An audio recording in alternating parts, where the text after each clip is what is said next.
Bismillahirrahmanirrahim. Assalamualaikum warahmatullahi wabarakatuh. Alhamdulillahirabbil alamin. Segala puji bagi Allah Subhanahu wa taala atas segala nikmat yang Allah berikan kepada kita. Nikmat kesehatan, nikmat kekuatan, lebih-lebih nikmat keimanan yang selalu melekat di dalam dada kita.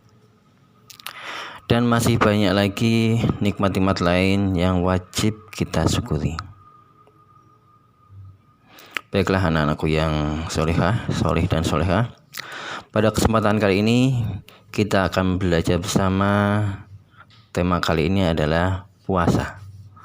Seperti yang kalian lihat di sini, puasa ada 5 huruf. Yang pertama adalah P, ya, yang artinya adalah pikiran kita ketika puasa jangan macam-macam. Kemudian U, ucapan jangan yang jorok atau yang baik-baik saja. Yang A, aksi atau perbuatan haruslah yang baik. Yang S, sayangilah sesama, terutama orang tua, saudara kita. Yang A, perbanyak amal.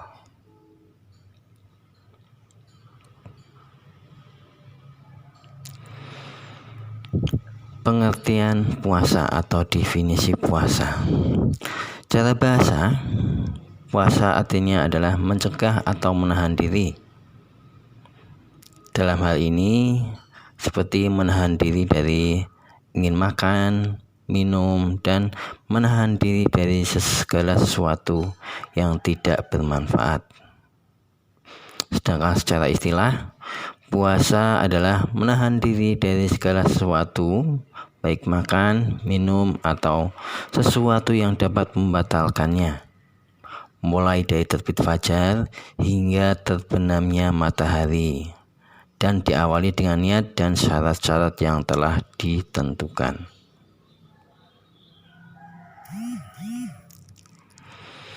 Sedangkan dalil yang menguatkan tentang perintah puasa ini dapat kita ketahui bersama di surat Al-Baqarah ayat 183 yang artinya adalah, hai orang-orang yang beriman, diwajibkan atas kamu berpuasa sebagaimana diwajibkan atas orang-orang sebelum kamu agar kamu bertakwa.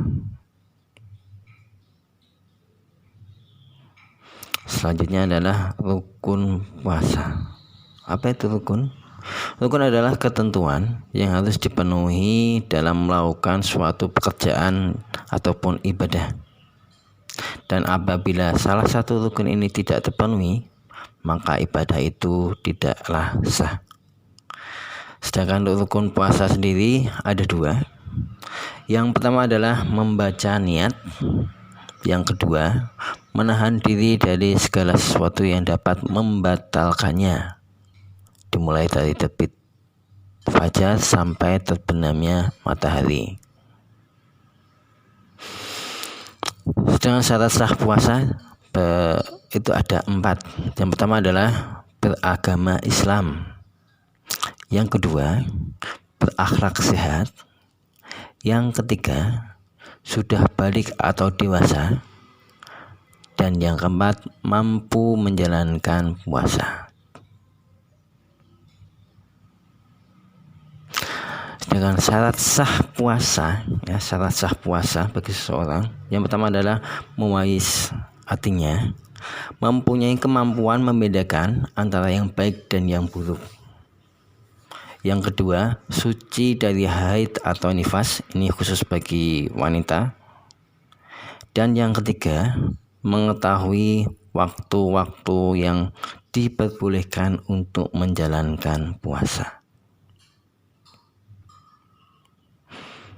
Yang selanjutnya adalah jenis-jenis puasa yang dapat kita laksanakan dan kita tinggalkan. Yang pertama adalah puasa wajib, ya.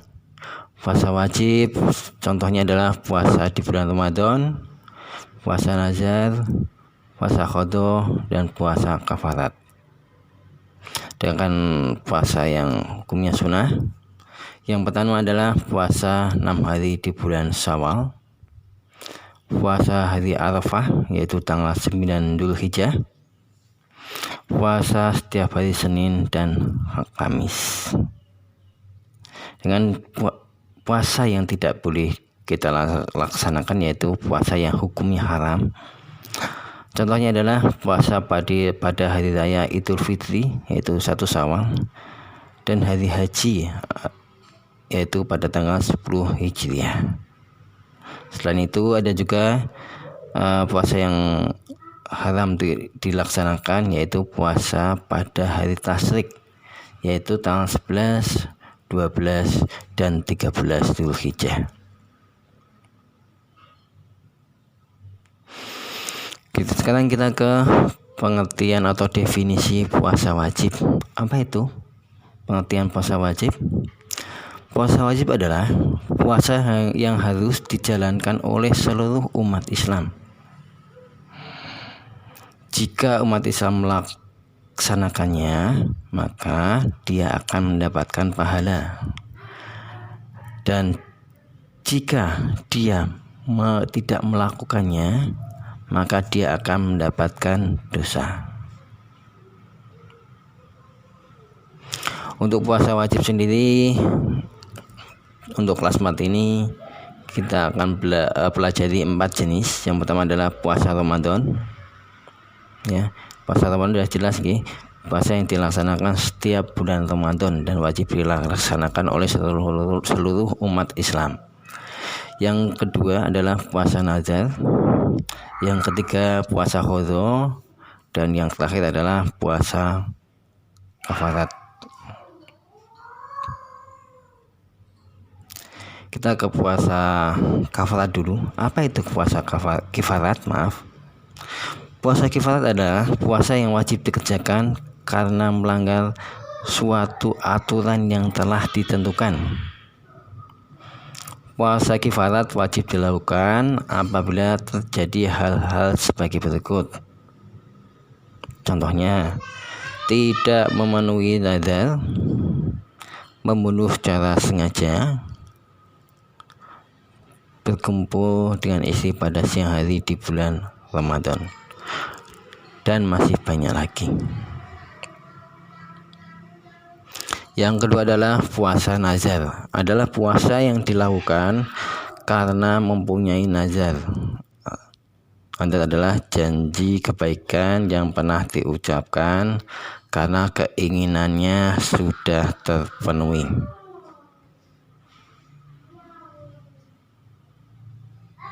Selanjutnya adalah puasa qadha. Puasa qadha adalah puasa yang diniatkan untuk mengganti kewajiban sesudah lewat waktunya. Sebagai contoh, orang yang meninggalkan puasa karena sedang haid berkewajiban mengganti puasa tersebut di bulan lainnya. Apabila meninggalkan puasanya selama 6 hari, maka wajib baginya mengganti 6 hari sebanyak jumlah yang ditinggalkan. Selanjutnya adalah puasa sunnah. Pengertian dulu puasa sunnah. Puasa sunnah adalah amalan yang dapat melengkapi kekurangan amalan wajib. Melalui amalan sunnah inilah seseorang akan mudah mendapatkan cinta dari Allah Subhanahu wa Ta'ala. Macam-macam puasa sunnah. Yang pertama adalah puasa Senin Kamis, puasa 6 hari di bulan Syawal, puasa hari Asyura, puasa Daud, dan puasa Arafah.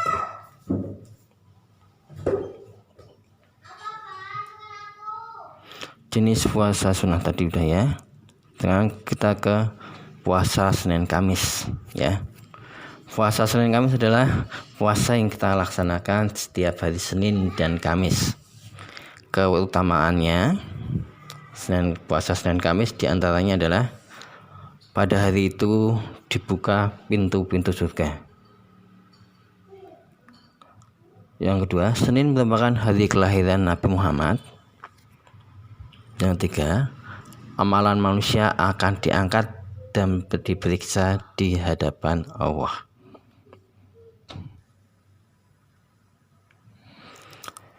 Selanjutnya adalah puasa 6 hari di bulan Syawal. Merupakan puasa sunnah yang dilakukan setelah hari raya Idul Fitri selama masih berada di bulan Syawal. Puasa ini dimulai pada tanggal 2 Syawal selama 6 hari berturut-turut atau secara acak atau secara selang-seling pelaksanaannya. Syaratnya selama masih di bulan Syawal. Puasa sunnah selanjutnya adalah puasa Asyura. Puasa Asyura adalah puasa yang dilakukan pada tanggal 10 Muharram. Lebih baik dilakukan selama 2 hari, yaitu berpuasa sejak tanggal 9 Muharram. Keutamaan dari puasa Asyura adalah menghapus dosa selama setahun dan merupakan puasa yang lebih utama setelah puasa Ramadan. Puasa sunnah selanjutnya adalah puasa Daud. Puasa Daud adalah puasa yang dilakukan secara selang-seling. Sehari puasa, sehari tidak. Puasa Daud ini bertujuan untuk meneladani puasanya Nabi Daud. Selanjutnya adalah puasa Arafah. Apa itu puasa Arafah? Puasa Arafah adalah puasa yang dilakukan pada tanggal 9 Dzulhijjah. Puasa ini dilakukan bertepatan dengan pelaksanaan wukuf di Arafah yang dilakukan oleh jamaah haji. Puasa Arafah mempunyai keistimewaan yaitu dihapuskan dosa-dosa pada tahun lalu serta dosa yang akan datang. Selanjutnya, ini jenis puasa yang ketiga tadi ya. Tadi ada puasa yang hukumnya wajib, kemudian sunnah dan haram. Untuk puasa haram, contohnya tadi puasa pada hari raya Idul Fitri atau Idul Adha, kemudian puasa pada hari Tasyrik, kemudian berpuasa pada hari yang diragukan. Selanjutnya untuk yang kita bahas adalah hikmah kita melaksanakan ibadah puasa. Yang pertama, hikmah yang dapat kita ambil adalah dengan puasa kita dapat mengendalikan jiwa kita. Yang kedua, berpuasa dapat menumbuhkan rasa syukur atas segala nikmat. Yang ketiga, dengan berpuasa hati akan menjadi sibuk memikirkan hal-hal yang baik dan selalu sibuk mengingat Allah Subhanahu wa Ta'ala. Dan yang keempat, puasa memberikan waktu istirahat bagi alat pencernaan kita.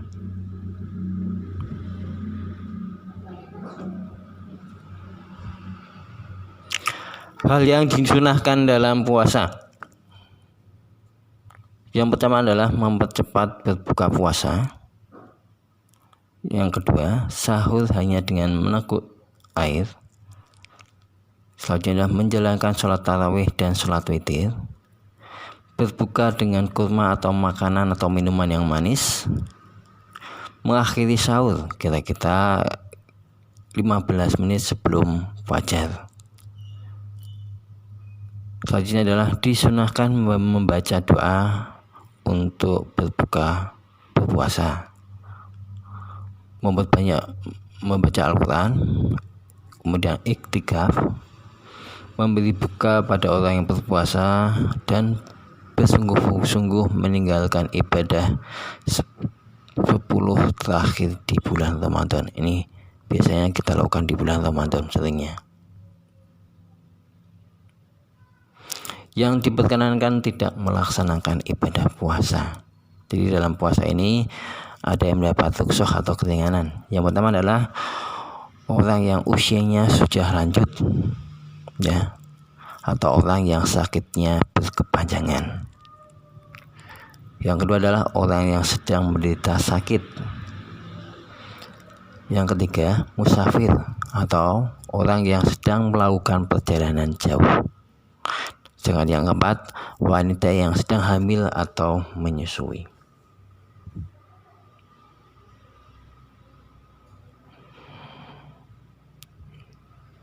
Ini orang-orang yang diwajibkan mengganti, ya, karena ada berbagai hal kendala. Yang pertama adalah musafir,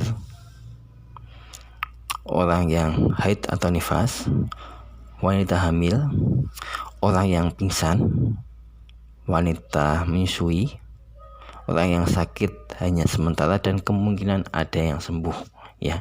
Ini yang harus mengganti, khususnya puasa bulan Ramadan, mengganti di hari lain, istilahnya gitu. Selanjutnya adalah hal-hal yang dapat membatalkan puasa. Yang pertama adalah makan, minum, dan merokok dengan sengaja, muntah dengan sengaja, keluarnya darah haid dan nifas bagi wanita, gila atau sakit jiwa, atau hilang akalnya. Yang paling bahaya ini murtad, orang yang keluar dari agama Islam. Sedangkan hal-hal yang tidak membatalkan puasa adalah ini Pak Juduskan ada 8. Yang pertama adalah makan dan minum karena lupa, ini tidak sengaja, ya. Yang kedua adalah bersiwak atau bergosok gigi. Yang ketiga adalah muntah tanpa disengaja. Yang keempat, mencicipi makanan dengan syarat tidak ada sedikit pun yang masuk ke dalam perut. Ini biasanya sering dilakukan oleh ibu-ibu ketika memasak, ya, atau anak-anakku yang membantu orang tuanya memasak. Yang kelima, menelan air ludah yang berlindir atau dahak. Yang keenam, berkumur dan menghirup ke rongga hidung. Yang ketujuh, bercela atau meneteskan obat mata. Kedelapan, menggunakan obat-obatan yang tidak masuk ke dalam pencernaan.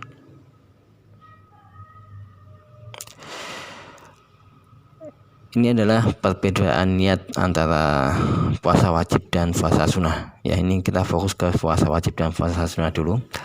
Baik puasa wajib maupun puasa sunnah, niat merupakan rukun yang harus dilaksanakan. Puasa tidak sah hukumnya ketika tidak didahului dengan niat. Perbedaannya antara puasa wajib dan sunnah. Untuk puasa wajib di malam hari pengucapannya. Wajib disebutkan jenis puasanya dan tidak boleh mengumpulkan niat puasa. Maksudnya tidak boleh mengumpulkan niat 2 puasa wajib sekaligus. Untuk puasa sunnah, untuk niatnya boleh di pagi hari sebelum waktu masuk zuhur. Tidak wajib menyebutkan jenis puasanya. Boleh mengumpulkan niat 2 jenis ibadah puasa sunnah atau lebih.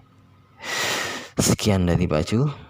Kalau ada pertanyaan silahkan ditanyakan di Google Classroom ataupun via WA.